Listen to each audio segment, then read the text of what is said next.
This guy's a traitor, a treasonous, and he has broken every law of the United States. And I'm not for the death penalty, so if I'm not for the death penalty, I only want to do it, illegally shoot the son of a... Date: 2017. Target: Julian Assange, the founder of WikiLeaks. Location: the Ecuadorian Embassy in London. Objective: killer capture. Origins of this order: from quote the highest levels end quote of the US government and CIA. Normally, a target like Assange would be easy. Grab him from his way home from work, or shoot him as he walks to get his morning coffee. The only problem was Assange did none of these things. He hadn't done any of those things in years. For 5 years, Julian Assange had been hiding in the Ecuadorian embassy in London. Killing him there or sending in the police would go against international law and be a foreign relations disaster, so the CIA had to concoct another plan. First, they discussed secretly kidnapping him from the embassy and bringing him back to America. But that would make it too obvious America broke the law, so they changed tactics. Kidnap him, turn him over to the British, that way no one would know who was behind it then, right? But then there was still the chance he wouldn't get extradited back to the US if the British police got him. Eventually, they got so desperate that they had no choice. They discussed the unthinkable. Did the CIA plot and plan to kill Julian Assange? Well, unthinkable for everyone else, very thinkable for the CIA. Going against every international law, they contemplated assassinating Julian Assange in the embassy where he lived. Poison, snipers, sending in assassins, nothing was off the table. But then came another variable the US didn't plan for: the Russians. Realizing the CIA would want to get rid of Assange, they decided to do the opposite. They would help him escape to Mother Russia. After all, the Russians didn't grant Edward Snowden asylum out of the goodness of their hearts, but because it was a great way to humiliate the US. Doing the same for Assange would be another great victory. The CIA finds out about the Russians' plans, so they scrap their killer capture plans, and now have to brainstorm how they would intercept a Russian extraction. If the Russians were gonna help him escape by car, the CIA would crash into it with their own vehicle, then grabbing him, while prepared for a firefight in the process in the middle of London. If the Russians were going to fly him out, they would get the British police to shoot out the plane's wheels before it could take off to Moscow. The US, UK, and Russian intelligences were in a race to see who would get to Julian Assange first. Quote, it got to the point where every human being in a 3-block radius of the embassy in London was working for one of the intelligence services, whether they were street sweepers, or police officers, or security guards, end quote. The question is, why? Why was this one man so feared by the US government that they were, quote, completely detached from reality? That they were concocting plans to kidnap or assassinate him within a foreign embassy in a foreign country? What does it take to get to the top of the CIA's hit list? I'm only asking for a friend. Julian Assange, founder of WikiLeaks, being arrested in London. Founder of WikiLeaks, Julian Assange, is finding out London police have arrested WikiLeaks founder Julian Assange. Here you can see him being dragged out of the Ecuadorian embassy by British police. Even if you're not on a kill or capture list and you're not doing anything illegal, having all your browsing history logged and linked to you by your internet provider so it's available to governments and hackers is probably not a good idea. That's where private internet access comes in, or PIA. Private internet access is the world's leading no-log VPN provider. A VPN, or virtual private network, basically reroutes all your internet traffic through VPN servers all over the world. This makes sure your IP address is completely hidden, and it allows for some cool hacks like watching geo-restricted Netflix content. PIA is ridiculously easy to use, has over 30 million downloads with 24/7 live customer support, and it's at an extremely affordable price point. It's recommended in Forbes, PC Magazine, Lifehacker, and more, and it's today's video sponsor. Here's how it works. You sign up and download the PIA app on your phone or laptop. Once you open up the app, you can switch your location to almost anywhere in the world, and boom, you're protected and you can access geo-restricted content on streaming platforms like Netflix. Simply go to a site like unogs.com, search for a movie you want, see what countries it's available in, connect to one of those countries in the VPN, hit refresh, and there you go. And for a limited time, private internet access is giving you guys 2 years plus 3 months free for just $2.08 a month, with a 30-day money-back guarantee so you have nothing to lose. So protect yourself by pausing the video and clicking the link in the video description below to claim this very affordable offer right now.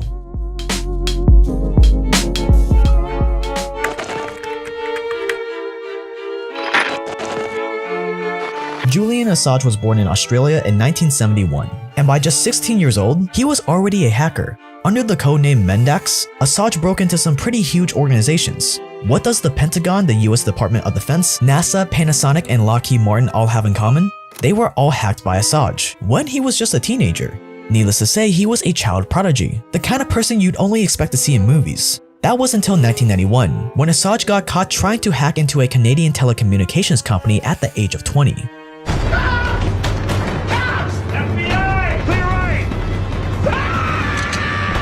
He spent 2 years in jail and was released in 1993 on good behavior, after agreeing to use his skills to help the Australian police. From then on, he led a pretty quiet life. He took some classes at the University of Melbourne, and then in 1999, he registers the domain leaks.org.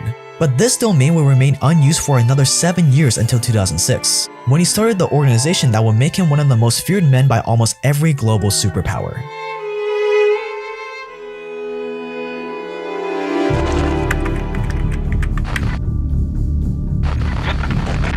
WikiLeaks changed the game. When it launched in 2006, it was like nothing the world had ever seen before. Anyone with any important information or proof of classified secrets could submit their data to WikiLeaks anonymously, something that was not very common back then. It worked like a really big Dropbox, but instead of sharing pictures from family holidays, you could share top secret information with the publishers. They would sort through the info, decide if it was important enough to publish, and then they would pass it on to huge news agencies like The Guardian or The New York Times.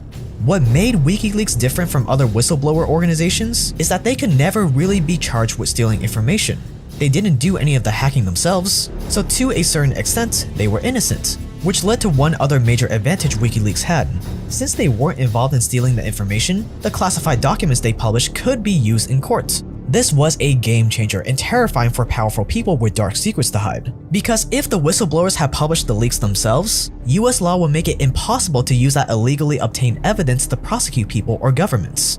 But because WikiLeaks kept their hands cleaned, the data they published could be used in any court in the US. At first, the group didn't gain much recognition. They leaked the US handbook for the treatment of prisoners at Guantanamo Bay in 2007, and in 2009, they posted more than 500,000 pages of messages sent on 9/11. But nothing quite caught the government or the public's attention, at least not until 2010.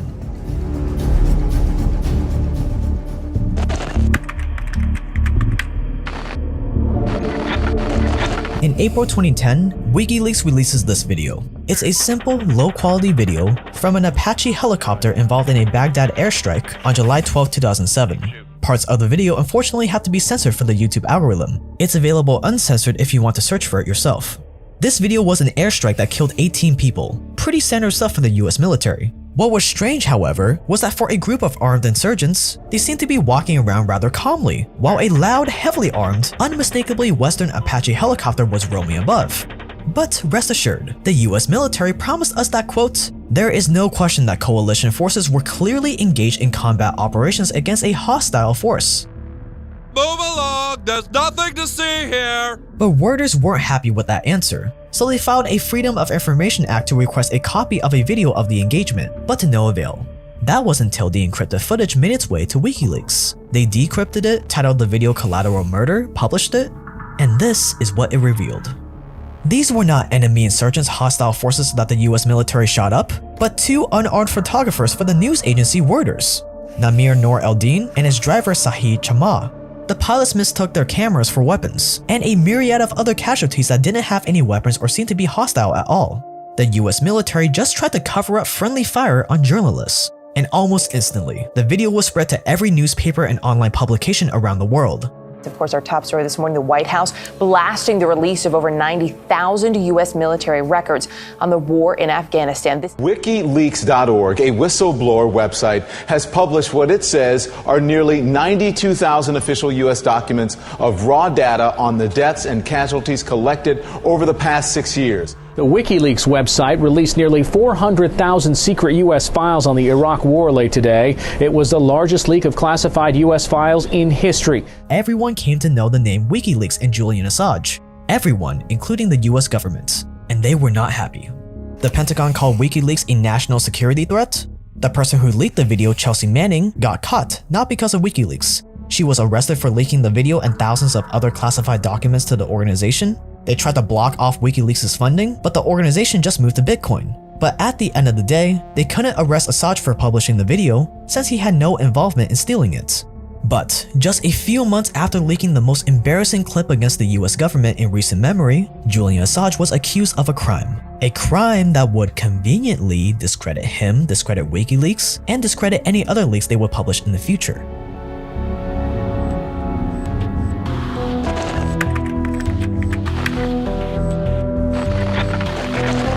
August 2010, Julian Assange visited Sweden to get support for WikiLeaks. After the collateral murder video, he was obviously not comfortable with what the US would do as revenge, and he hoped Sweden will offer him and WikiLeaks some protection. Except 3 months later, Swedish police issued an arrest warrant for Assange. They accused him of sexually assaulting 2 women on his visit to Sweden. By the time the warrant came out, he was in the United Kingdom. Even though Assange gave himself up to the British police in December, he still insisted that he was innocent, and he was released on bail.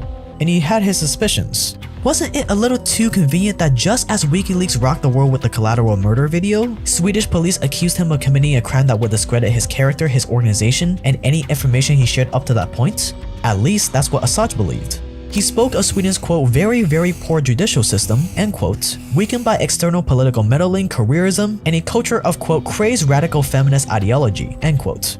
The only problem with his argument was that Swedish law prohibits extraditions for political crimes, including espionage and for cases eligible for the death penalty, something that Assange was sure the US would work around. With the cards stacked against him, Julian Assange knew that he would have to act quickly to save himself from getting extradited to Sweden.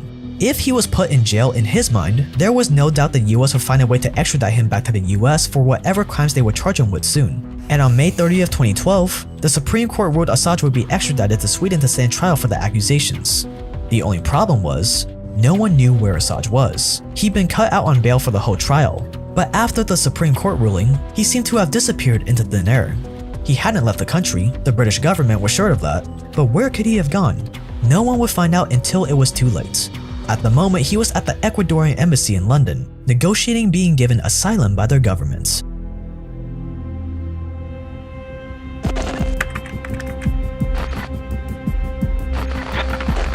On August 16, 2012, the Foreign Minister of Ecuador announced that Julian Assange had been given asylum at the Ecuadorian embassy in London. We trust that the United Kingdom will offer as soon as possible the guarantee for the safe passage for this asylum of Mr. Assange, and that they will respect those international agreements that they have signed in the past and that they have always respected. A tiny office in the embassy was converted into a studio, with a bed, shower, treadmill, kitchenette, and computer. If he had guests, they'd visit him in his little studio. His lawyers, therapists, and even a personal trainer had to make do with the small space. If he ever stepped foot outside the embassy, British police officers were front and center, ready to arrest him on the spot for skipping bail. And he would stay trapped in that embassy for 5 years before WikiLeaks released their most damaging data dump yet, all at the cost of the US government's dignity.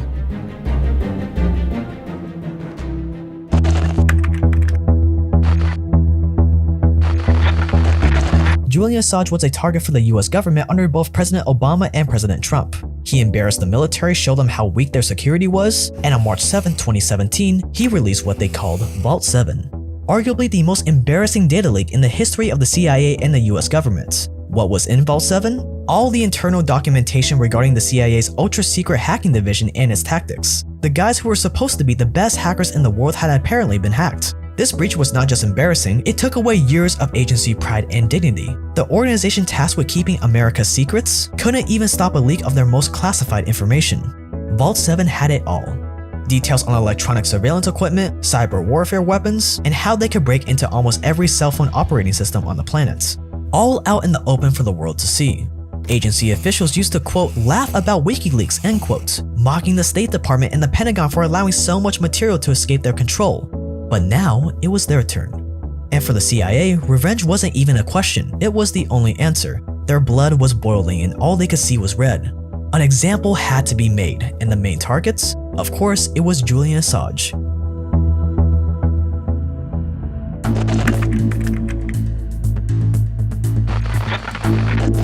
On April 13, 2017, the CIA director at the time, Mike Pompeo, was on a warpath. Less than 5 weeks after Vault 7's publication, Director Pompeo made his new stance very clear. WikiLeaks was now a full-blown, non-state hostile intelligence service and a direct enemy of the United States.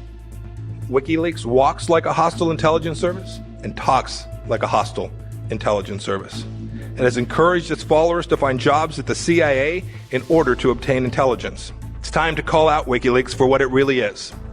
A non-state hostile intelligence service often abetted by state actors like Russia. This new classification was bureaucratic speak that now justified the use of offensive measures against this non-state hostile intelligence service. The fight was on, and according to Mike Pompeo, there were no rules. After his speech, he gave CIA officers the order to figure out the, quote, art of the possible, end quote. He said, quote, nothing's off limits. Don't self-censor yourself. I need operational ideas from you. I'll worry about the lawyers in Washington, end quote. Which led to all the insane plans we talked about at the start of this video. Despite all the planning though, their plans never went forward because their lawyers said it would be a bad idea. And it wasn't because they thought let's not kill a guy who hasn't even been proven guilty of the crime. No, they didn't do it because the lawyers in Washington said it wasn't a good idea. So even though Assange escaped becoming the next name scratch off the CIA's hit list, life wasn't going so well for him at the same time either.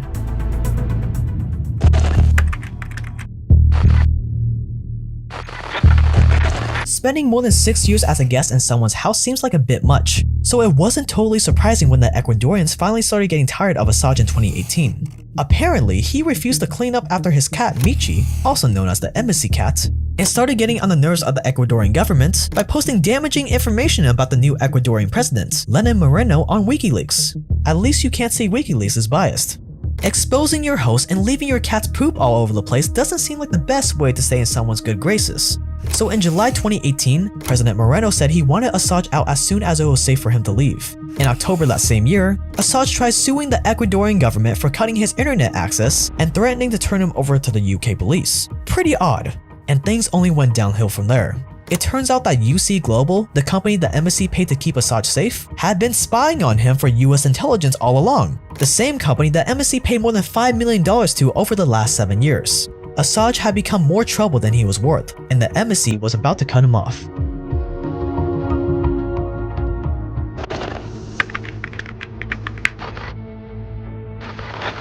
On April 2, 2019, President Lenin Moreno announced Assange was no longer welcome at the embassy.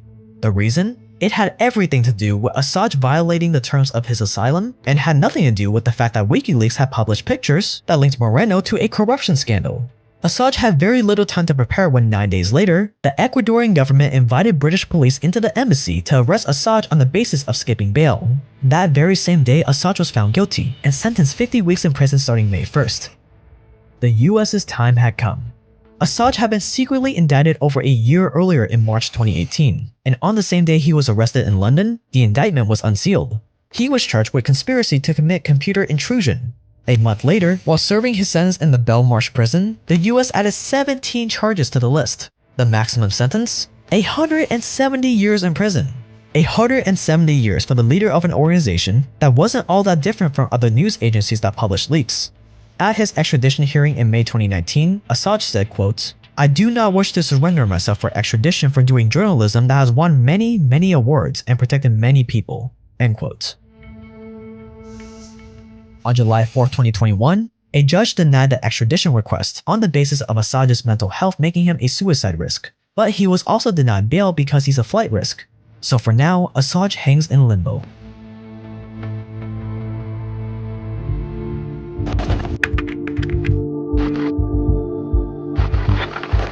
Julian Assange is currently still in Belmarsh prison at the time of recording this video. If he's extradited, he faces solitary confinement in a supermax prison, 170 years in prison for someone who did the same job as most journalists out there.